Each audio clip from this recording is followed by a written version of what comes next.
Join us today as we explore, empower, and transform. Are you ready to power up? Let's dive in. With our first guest, Hesron Gomez is joining us today, and subject matter of what you were talking about, and I love the authenticity of how you wrote it out to me, and that's why I reached out to you and said, hey, let's have this conversation. So, Hesron, please share a little bit about yourself and your story and how you got here and like what it is that you want to share with us today. Yeah, thanks, Michael. I appreciate you inviting me also. I'm a part-time life coach as well. I help others that are going through hardships in their marriage, just because I had a hardship in mine, Yeah. and things really started changing for me when I started owning and taking responsibility for for everything that I did do and did not do, that contributed to my marriage, right? Mm-hmm. And the tipping point for me, or my hitting rock bottom, was when out of nowhere, it felt like out of nowhere, because obviously something took me there. It was me, right? A bunch of bad Mm-hmm. choices, or wrong choices, or could have done better. But I a little bit over 2 years ago, my wife found that I was unfaithful to her, Got and it. that was rock bottom for me. Um, That she when I found out? What was That that? she found out? What was the rock bottom when she found out, or that you realized that you were doing it? So that when she found out, it made me aware of where I was, Got it. right? So, Mm-hmm. um, obviously, like the guilt, these are values that I didn't necessarily have for myself. So something felt uncomfortable, but not to the point where I didn't say no, right? Um, but when she found out, and I saw that my family was jeopardized, then it kind of made me. It was a slap in the face. It was a cold water to my face that woke me up, and was like, "Hey, you're here. Like, look what you have done, and where do you want to go?" Like that was where I encountered myself with Mm-hmm. that situation. Yeah. Yeah. And what was the what? How did that evolve you to here? Like, are you still with your wife? Like, do you I guys am. work together? Okay, Yeah, yeah. so that's a hella story to tell right there. Is like, so how you like manned up and like popped out of this because this is not abnormal, right? Like Yeah. there's millions of guys in all types of relationships that have all types of issues with this. Like I'm a Yeah. guy, I know the animal, right? It's like sort of that instinctual thing that we all have. Yeah. You know, for me, like I didn't know to go out with anybody until they like were attracted to me first. And as soon as that was, back in the day, that was like that's how it worked. Yeah. So Yeah. there's this thing like when we get attention or somebody notices us or well, notices us, it's like there's a thing inside of us that says you have to go do that thing, right? Like it's like a puppy without a leash. Yeah. So Yeah. I totally get it. I know a lot of guys are going to get what you're talking about, but what you're also talking about is like owning that behavior and evolving out of that. Which I would love for you to share that part, like how you guys navigated that. Yeah. So thank you. And part of it is realizing and really knowing that that's not what I wanted for my life, right? Because at that point, also, Michael, like I could have chosen, and my wife at that time also gave me the free choice. She said, "Okay, well, if this is really the life you want, then I'm gonna let you free so that you could go and do what you want to do, right?" So, Hmm.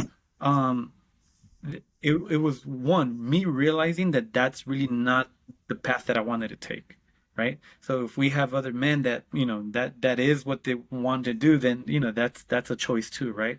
But I noticed that that's not the life that I wanted. Those were not the values that I wanted to live by. It wasn't me being true to my true self, right? So first things first was owning everything had that I had, all the wrong choices that I had made up to that point that took me to that one point, right? Hmm. And And one of them is one of the things is sharing that with your wife, being 100% transparent, right? So I think a lot of relationships nowadays want to hold, everyone wants to hold on to their own without the sacrifice, giving up a little bit, right? So that we can share in this relationship. Mhm. um and so it's scary, especially when you're used to not being that way. um you know, just to preface that a little bit, so I come from like a very conservative Christian background, Mhm. and you don't necessarily speak about the stuff that is ugly, right? Or is considered ugly, right? So Considered a yes, yeah, yes. Like the and shame that's attached to that, and those types of people do that sort of, yeah, all those messages, yeah, 100% I get it. Yeah. yeah, and the thing is that they hold us back from being able to either get help sometimes as well, right? Because Hmm. looking back in my journey, this is one of the reasons why I became a life coach, to help other people, other men in the same situation, is because at that point I was looking around, even at like my close community, and I couldn't reach out. Why? Because you didn't talk about that kind of stuff, you know? And Yeah. I felt almost abandoned, you know? So but going back to me and my wife, that was one of the things that needed to happen. Was I needed to own everything, every decision that led me to the one that affected her the most, which was me, you know, me being unfaithful. Um, and being open and transparent to her about all of it, right? Second thing, uh, right around that time, Michael, I had gone through one of Tim Ferriss's books. I think it was called Tools of Titans. I think it was, Yeah. and it's an awesome book.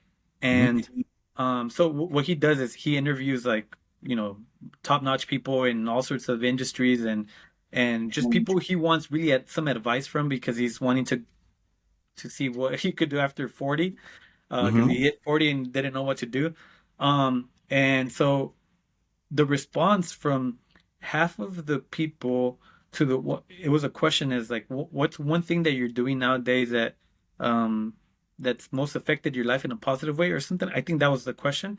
Yeah. And half of the people answered in the book, in the entire book, answered that they were doing therapy. And half of those people, so about 25% of the book, said that they started doing therapy not because they needed it, just for the hell of it, and it was like the best thing that changed their life, right? So obviously I had some issues that I needed to resolve within myself. So wasn't just for the hell of it, but I was really like, okay, this is my time to go seek for some help, right? So immediately I went to look for that help. And another thing that I told my wife was, there was another story that I had listened to somewhere where I think it was like in the northeast somewhere. There was a building that fell, and it came down, and when they did some investigations, it was that there was some water issues underneath the foundation, right? Hmm. So they came back and they fixed it, and they thought they had fixed it. They erected the building back up, and this was a bigger building than before. And I think it was something like 15, 20 years later, the whole thing comes back down again. And what they missed was that I think it was like 15 to 20 feet, 30 feet below, deeper. They had to dig deeper. They would have found a pocket hole, just empty pocket hole. And that was the problem. You know, they were building on an empty pocket hole. And I told Carla, I don't want to rebuild our relationship, our trust, without having a solid foundation. And that starts with my own solid foundation. So in other words, me and you can't function if I know that I'm not at my best, you know? And it was me realizing that I was not at my best, that I did want to give my best, and actually going for that help. I think part of being a man and a male is one of those egos that you just want to do everything on your own. You want to fix everything on your own, but there's just certain things that cannot happen on our own. Yeah. Takes a community. Yeah. And Yeah. it's Yeah. like talking to each other. Like you said it, like you were isolated. You didn't have an outlet to talk about the things that you were actually experiencing, right? Yeah. A lot of guys and human beings in general get like that, and that feeling of isolation. Did you have anybody that you were talking about, whatever was underneath what was going on for you? Because usually, was there anything else that you experienced besides just how did the cheating thing that doesn't just happen? So like, was that a practice, or like what was the deal there? Yeah, yeah, yeah. So a little bit of background there. I started getting exposed to pornography around the age of 12, and this seems to be a lot more common now than it was maybe 30, 40 years ago, and it's just getting easier and easier with our devices, right? And everything at the palm of your hand. Um, but Literally. this for me, like, for me, it became an addiction eventually, Hmm. to where mm, it was an immediate fix, Michael, to stressful situations, even boredom, right? Hmm. And so, um, I tend to be a little bit more on the passive side of things. Hmm. So, just to give you an example, like there was a time where at parties or whatever gatherings, other women would ask my wife, "Oh, like does Hezron get upset, or how many times?" And then she would say something like, "Oh man, it's like maybe even like a handful of times that I've ever seen him upset or mad or whatever." And that would feed my ego, like, oh yeah, he's the guy that could take it all. He's the patient guy, right? I want to be the patient guy. But I was being hurt. I was getting upset. It was just I didn't know how to verbalize it. I didn't know how to communicate that to my wife in a respectful way. Um, and so what did I do? I grabbed my phone, right? That was my outlet, and an immediate it Yeah. was an immediate fix for me. Let's You know? talk about the feelings, right? So like this is so important, and a lot of people, we've heard this conversation. This is not a new thing, but what might be new is talking about like the feeling part that was underneath that. So you talked about it, but I want to kind of like dive in here. Yeah. This is really important. Um, so you were feeling a certain way. You said bored. What was some other things?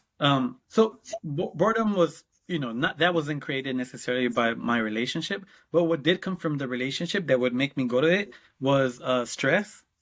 When I would get mad, right? And I just didn't have the way to explain how she was making me feel. When you got mad, how did you feel? I How did it felt, feel inside your body when you got mad I and mean, couldn't tense. express it? And couldn't express it, Yeah, tense. I felt tense, right? right? Yeah, yeah, yeah. I mean, and yeah, and I just didn't have a healthy outlet for it. You know, Yeah. communication, positive communication is a healthy outlet. You know, but I went for the immediate fix, right? And that immediate fix could look different for your listeners, right? It just depends on what that Whatever it is. immediate fix for us, right? But that was my medium, and the reason why that hindered for me is that that the constant images that I was seeing became something easier to make into real life, if that makes sense. Yeah, because you're visual, what you visualize, you materialize. So Yeah, you yeah, you yeah, were yeah. So materializing these feelings yeah, that, in real life would probably be not the porn and it's not real life, but like the physical mirror of that outside with having physical interactions with human beings versus on a screen. So it's like it's outside. Did that give you the same sort of feeling? Like, did you have that same sort of feeling before the porn and that it got alleviated? Was that the same sort of pattern with the people that you met or the person that you met? yeah. So to a certain degree, yeah, right? Because there was no real intimacy, Hmm. right? I could how can I put it? It was It, just physical. yeah, yeah, it was fantasy, right? It was all Yeah. fantasy, right? Like, it was, you don't have to get upset, because if you get upset, I never talk to you again, and that's done, right? Hmm. Unlike at home, it's like I get upset and I have to see you again tomorrow and the day after, and I want to, it's just I don't know how to communicate yet, and that Yeah. was really the problem that just led me, instead of seeking a healthy communication with my wife, I started separating myself from her, Right. and creating this fantasy behind the images that resulted, like you said, probably, it just manifested itself into reality, Hmm. where it was just another fantasy, because that was never really going to go anywhere, right? But it was convenient, and it might have been convenient for both of us, but the point is that it was convenient for me, and I took it for what it was. And then one day, And then one day Mama she, finds out, right? yeah, and then one day she finds out. Yeah, God bless her. Well, I get a sense of your wife already, and I've never met her, but like, it takes something to like she's still there. So there's a love and there's a connection and there's an understanding that that behavior really wasn't your authentic self, right? yeah. Like So you go, that was yeah, one thing that I really appreciate, and obviously I love that about my wife, is that because she's a, maybe because she's a woman, women tend to be a little bit more intuitive than us men, or at least listen to their intuition a lot more than we do.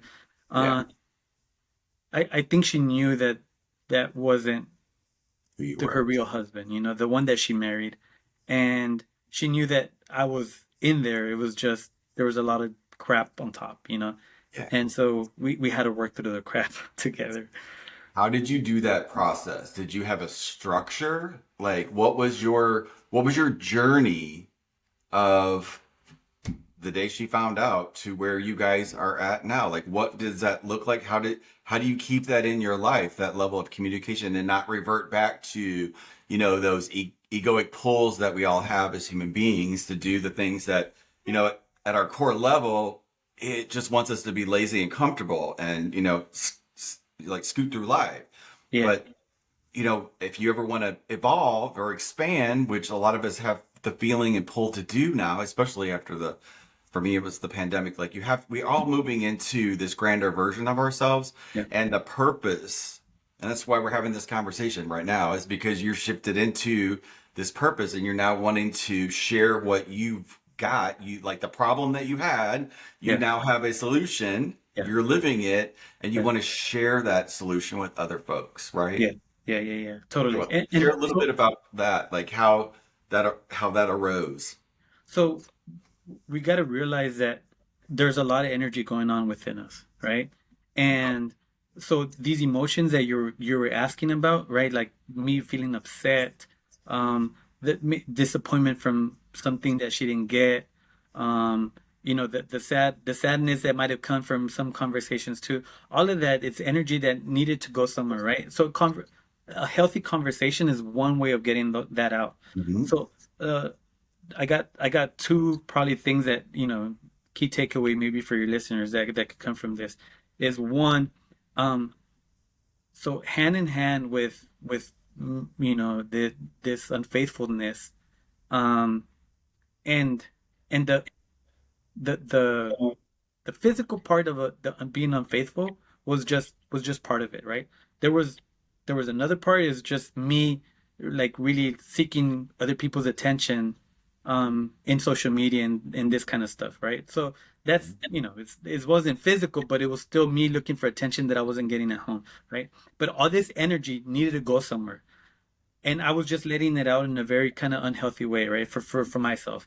And so I gained close to like 30 pounds. I was 30 pounds overweight. So, like, to the books, I was obese, right? And so I knew that part of this energy needed to come out in a healthy way. So one of the first things that I did was join a CrossFit gym, because for me, it was going to be a challenge on so many levels. One, it was going to get me active, right? Two, the only time that I could do it at that time in my life was at 5 in the morning. Something that, because of my laziness, that all these bad habits that just had accumulated one after another, like Hmm. getting up early wasn't one of my things. Hmm. And then the other was, again, I needed to battle my ego.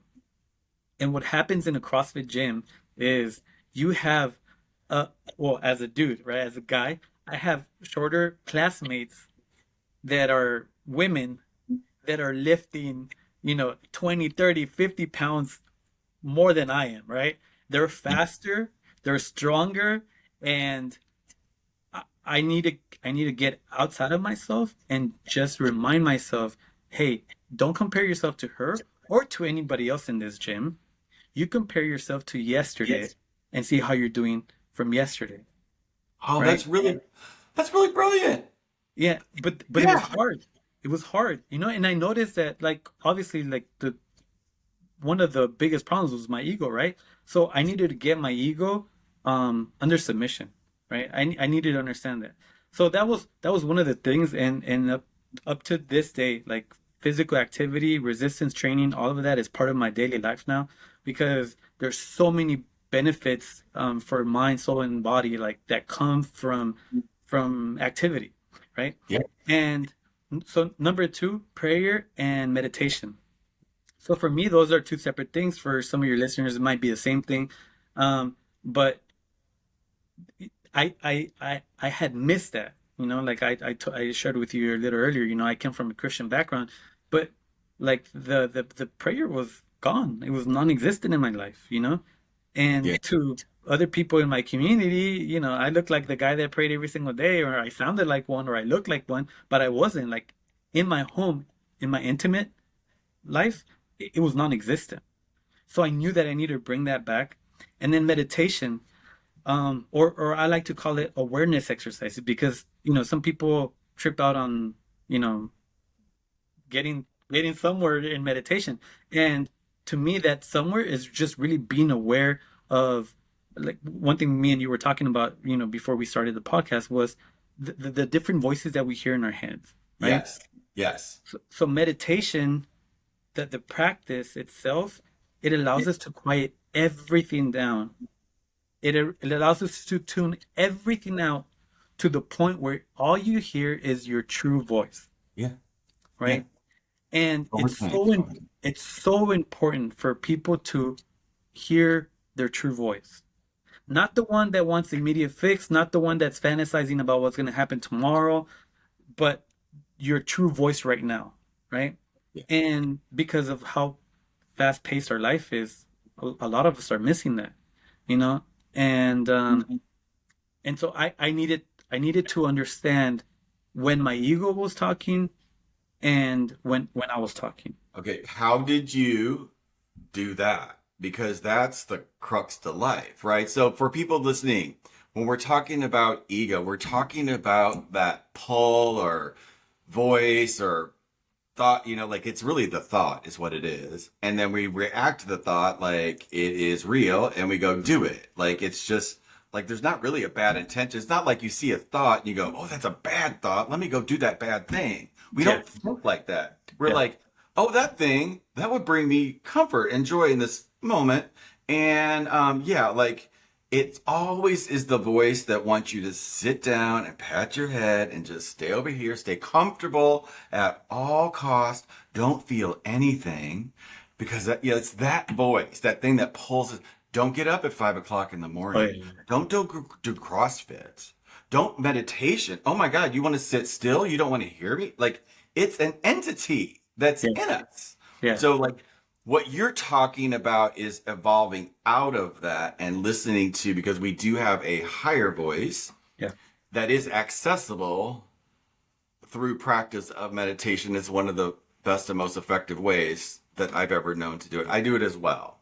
yeah, It's not the same thing all the time, but I do it every single morning without fail. yeah, I think morning practices are probably one of the most powerful things human beings can do on planet Earth, period. yeah. But Just primes that you for your really day. gets you out of that space, because that's when you start producing another level of your life. Like that's when that part can like send its juice out to the universe and bring you back those experience that mirror your what you're giving your focus to. So it's like that old adage is the are you walking the dog or is the dog walking you? So your Yeah. ego is when you're getting walked by the dog and it's when you're walking the dog, it's always uncomfortable. Yeah. But that's the clue that you're on that right path, not right path, but on the path to, I don't want to give right or wrong, but there's like, see how ingrained it is to us to think like that's the ego, right or wrong. Yeah. Yeah, it just is. It's a choice. And when Yeah. we get past that, that's when it's so much easier for me to choose. And I bet it was for you too, to choose the thing that's like gonna take you forward instead of sitting you on the couch and being all comfortable all the time, right? Yeah. Yeah. Yeah. From So, your so experience? yeah, yeah. I mean, so it's like, when you were speaking, the one thing that was coming to my mind was like letting go of what's not serving us, right? Mhm. For where we're trying to be.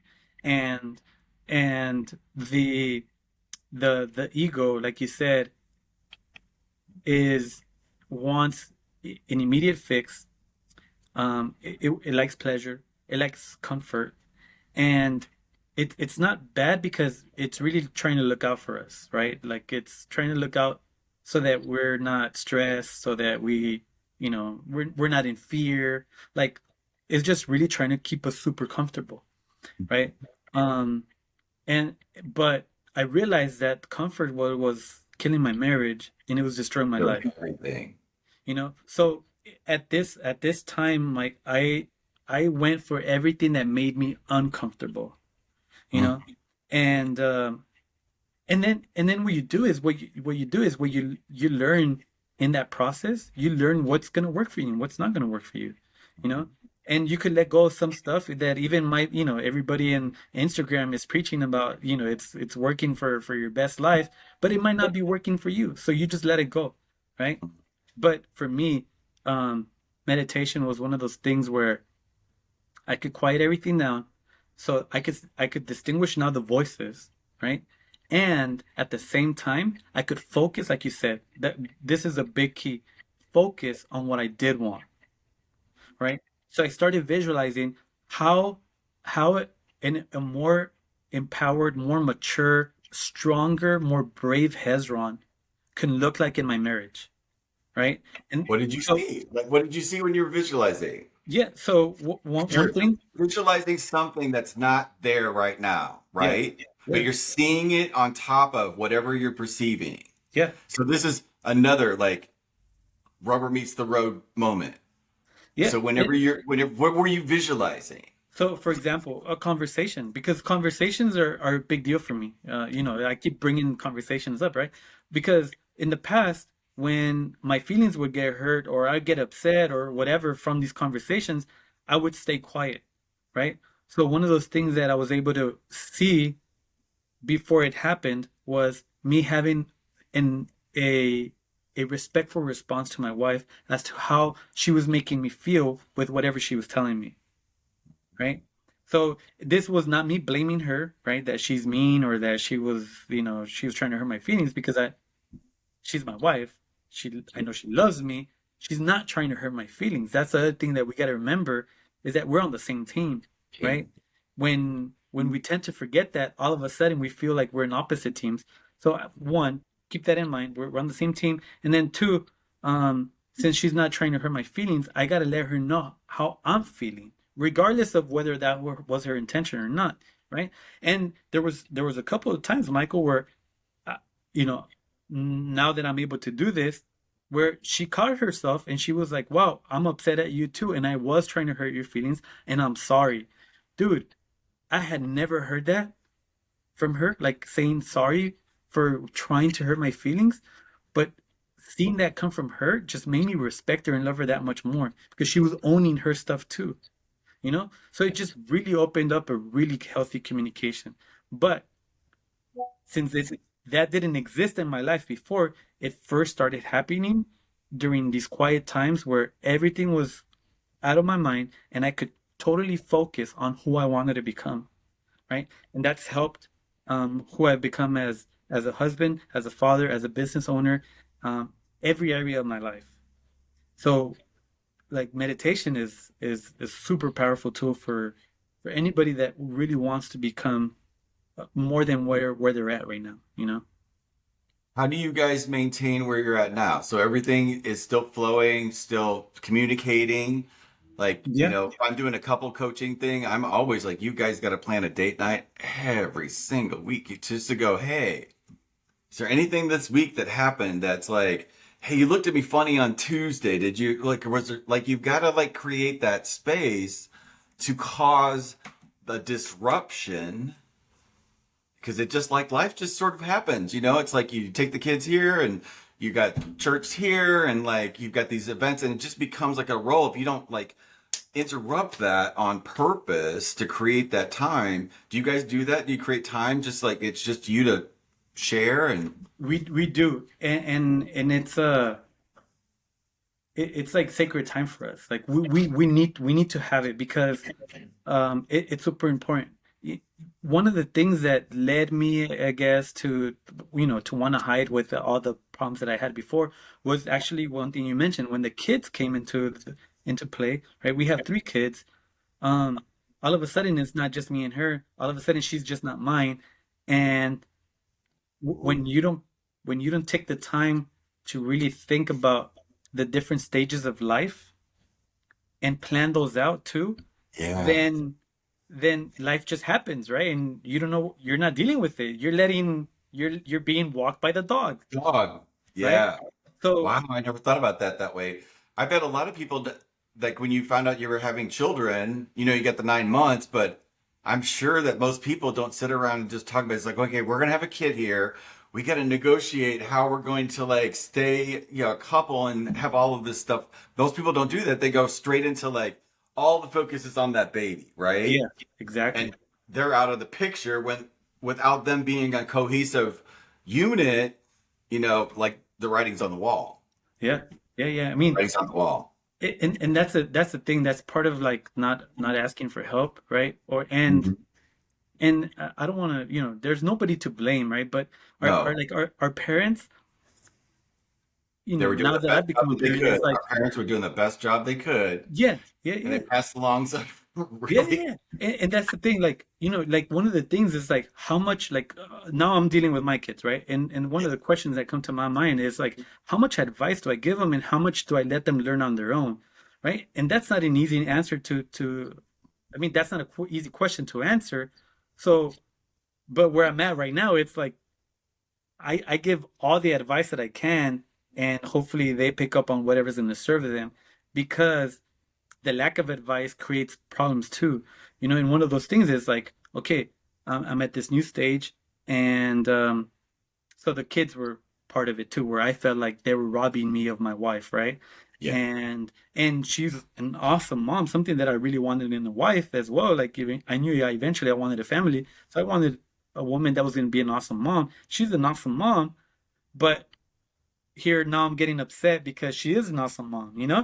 And so those things just needed we talked it out, and that was part of the transparency process. Is like, hey, I was becoming jealous of my own kids. Oh, why? Well, because all your attention was on them, and then we get to the bed, and now we're too tired because it's the end of the day. So it really allowed us to make us priority for ourselves, for one another as well. Yeah. And it's not that the kids become second priority, or they might, but they're still priority. The thing is that everything has its time and its space. So now we're more conscious of how we arrange that instead of being walked by the dog. Yeah. Yeah. And energetically, like that's what your kids are getting. They're not getting what's coming out of your mouth. They're getting what's coming out of your heart. So Yeah. your heart, like you're on point. So anybody can feel that when they just authentically talk to you. And so like your kids are gonna be good. And I, it somehow they come pre-hardwired now for a lot of different stuff. So I've just sort yeah. of noticed that. Yeah. But I'm sure that that's like just the example of you communicating with your wife, like Yeah. and one of I didn't grow up with that. My parents never really, I never saw them communicating. yeah. Like I didn't know what that was. Yeah, so they get to see us now where um this is now a little bit over 2 years now, because of where we're at now in our relationship. They see me, and they see me come behind her and hug her and give her a kiss on the cheek or on the neck or something, and and they look at us, and I tell them, what, she's my wife, she's your mama, like kind of teaching them, like, hey, this is how a healthy relationship looks, right? Like, if I wasn't even getting close to your mom, that's a problem. But um so going back to I think one of the questions that you were trying to ask me, and I totally skipped it, was really trying to bring the best Hezron every single day was part of this process. If I mean, I just this was just kind of my thought process, just because of how I'm wired. I'm always thinking of, like, behavior and thought process and all this. And I put myself in her shoes for a sec, and I said, if she sees any of the old Hezron, the Hezron where I call it the zombie Hezron, if she sees any of the zombie Hezron, she's gonna get triggered, and she's gonna be like, oh man, something is wrong, right? So she Hmm. needs to see the best version of Hezron every single day to understand that this is a different Hezron, like the version that she was expecting to see all along. And so that's part of it. And then two, be understanding, because sometimes I could do everything that's in my hands to try to avoid triggers, but there's stuff that just happens, right? So in that confession transparency process, she found out about dates and whatnot and this stuff. So there are certain dates around the year where are a little harder for her, you know so I can't get upset about her, taking a trip back to down memory lane, Yeah. because it's supernatural, right? Yeah. So it's 100%. just, again, it's having that healthy conversation of being like, hey baby, I'm really sorry that because of my decisions, this day is not one of the best days of the year. Do you want to talk about it? And then I've left it up to her. Sometimes she does, sometimes she doesn't. It's part of that process that happens after an infidelity. You know, Yeah. um, it doesn't happen as much anymore, but sometimes she'll start asking questions as to why this, what happened there. And I already told her like a million times, but I gotta understand, right? It She's human. There's, like, what we don't understand sometimes, Michael, is that we are a lot more fragile and sensitive than we believe we are. And at the same time, we're so much more powerful than what we actually believe we are. So, one of the things that happens is, trauma hits us not just on the mental and spiritual level, but also hits us on a physical level. So I can't control all of it, right? So I gotta be patient, understand, and and just keep working at it as we've come. I You think can that's control how you respond to it, but yeah, that's about it. And then talk and yeah, communicate, yeah, which you are. So, all those amazing things. So, I can see totally why you would want to empower other couples to have a powerful relationship and give that back because of the benefit of what that would provide for, we're not talking just, a one off here. When you start talking families, you're talking legacy and generations. So yeah, it's something that's instilled in them to give them, like, they're going to land, in their life at a much higher up on the staircase than we did. And that's the whole point of, evolving. So, is there any like takeaways, or like, you're in Austin, right? But you work with people yeah. all over? Yeah. Or, I okay. mean, the virtual world has opened up the doors to be able to work with And anybody. your website is called The Worst of These. And share a little bit like how you got that name. I thought that was interesting. So theworstofthese.com. Yeah, that's my website. So I'm actually starting. I'm about to kick off of my own podcast, right? Hmm. So anybody that comes from a Christian background or is interested in any of that, can check it out. But it's basically, in the New Testament, in first century, like after the church was established, there was this guy named Paul. He was an apostle, did a lot of work, and so a lot of people have a really high view of him. right? Because of all the work that he did in that first century. And but in there's one particular verse is First Timothy chapter 1 verse 15. He compares himself to the other apostles, and he says he's the worst of them. Like in a nutshell, that's my paraphrase of that. That in comparison to others, I might be the worst, but I'm working my butt off. I'm working my butt off. But you're doing it. You're getting results. Yep. Otherwise, your wife wouldn't be there. Yeah. Okay. Have to give her a big hug for me. What's your wife's name? Carla. Carla. She should have been here. No, we'll have to have one with her. Get her Yeah. side. So many people are wanting to ask.